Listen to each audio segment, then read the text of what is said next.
源氏物語をイラスト訳と照らし合わせながら読むことで古文の速読トレーニングをしていきましょう。皆さんこんにちは。イラスト訳の愛です。まずはこの動画の構成についてご紹介します。はじめにこれまでのあらすじを上げていますので、どの動画から視聴してもらっても大丈夫です。次にイラスト訳本編です。原文の後に現代語訳とイラスト訳が流れますので、イメージを沸かせながら古文目線を鍛えていきましょう。さらに本日の重要古語、また文法や知識について解説をしていきます。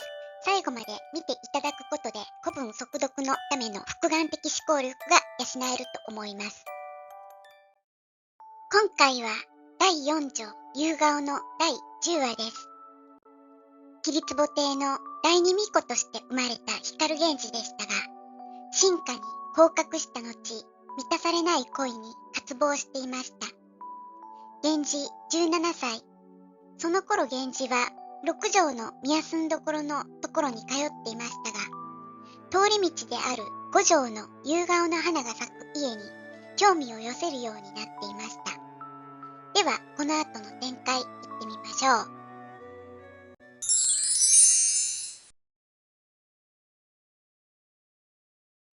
これみつ、日頃ありて参れり。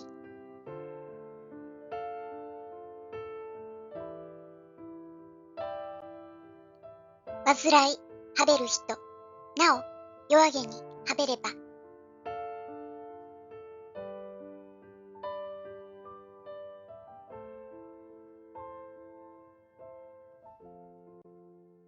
とかく、見たまえ、扱いてなん、など、聞こえて。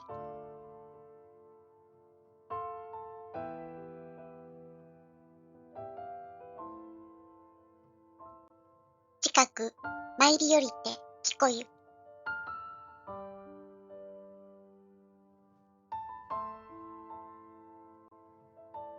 仰せられし、後なん。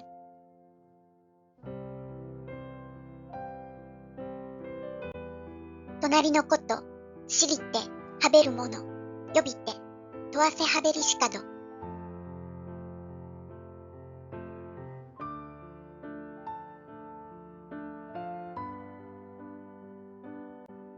はかばかしくも、申し、はべらず。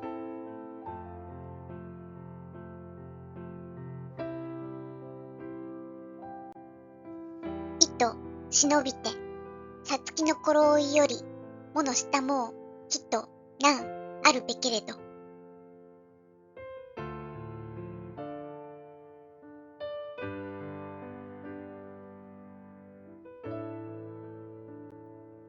その人とは、さらに、家のうちの人にだに知らせず、となん申す。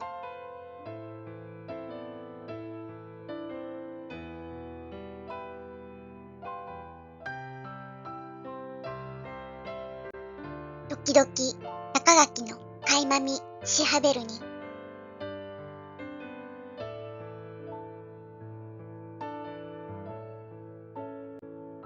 げに、若き女どもの月影見えはべり。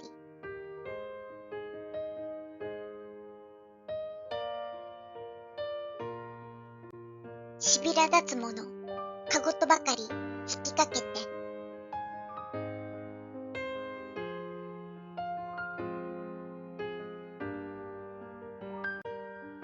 かしずく木とはべるなんめり。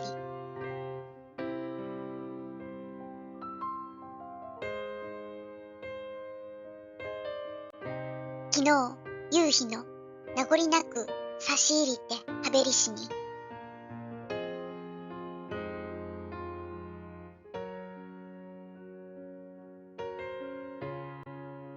ふみ、かくとて、いてはべりし人の、顔こそ、いとよくはべりしか。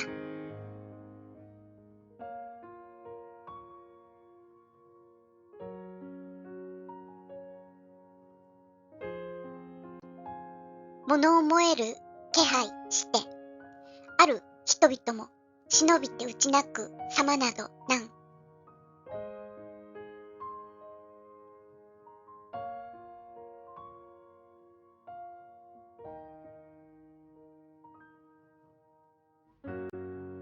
シルク、見えはべる、と聞こえる。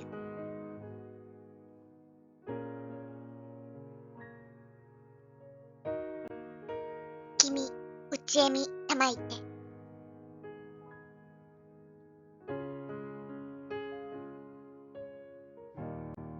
しらばや、と思うしたり。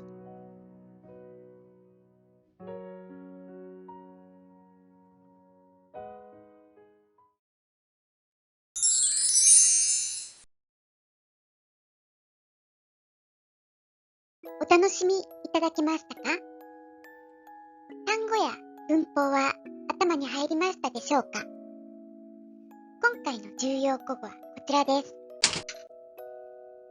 また、文法事項はこちらです。久々にこれみつが二条院へ戻ってきました。以前、源氏が凛花のことを尋ねたとき、これみつはちょっと不機嫌になっていましたよね。でも、さすがは光源氏の腹心の従者。ちゃんとその後に隣を知っていそうなものに聞き、それでもわからなかったので、さらに自分自身が覗き見して調べたみたいです。お月の女房が薬礼服のしびらを着ていたことから、女主人はそれほど身分が低くないのではないかと、これみつは推察しています。そして、この女主人の顔はというと、夕日に照らされてとても美しかったとこれみつは言います。源氏はそれを聞き、さらに興味が湧いたようですね。さて今回は、平安時代の垣間見についてお話ししたいと思います。平安時代の貴族の女性は、ほとんど家から出ることはありません。男性は手紙を送り合って王瀬にまでこぎつけない限り、女性の顔を見ること自体が至難の業でした。ですが、自分が興味を持った女性の顔が見たいという思いは今も昔も変わらないですよね。では、言い寄る前に顔を見るにはどうすればいいのか。その手段の一つが垣間見です。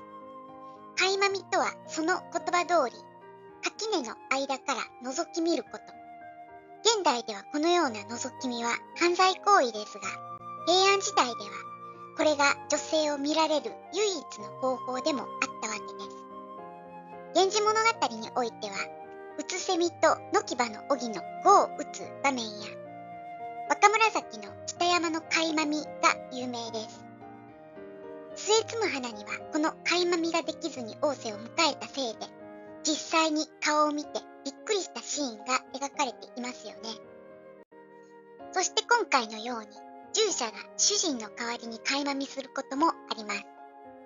平安貴族は昼間は基本的に宮中に詰めているので、ちゃんと女性を垣間見れるかは偶然に頼るしかありません。なので、従者を使って調べてくれと言われたら、従者としては家の素性を調べるだけでなく、垣間見て、女性の顔まで見られたら万々歳ですよね。そこで、これみつは母の看護の合間に、時々垣間見していたようです。そして顔が美しかったと報告しました。平安時代の貴族の恋愛においては、この垣間見は非常に重要なことだったようですね。さあ、今回も第4章、夕顔からのイラスト役でした。第1条、切り壺からここまでの再生リストは説明欄のリンクに貼ってあります。よかったら日々の受験勉強のサポートにお使いください。最後までご覧いただきありがとうございました。何かお気づきのことがあればコメントいただけたら嬉しいです。それではまた。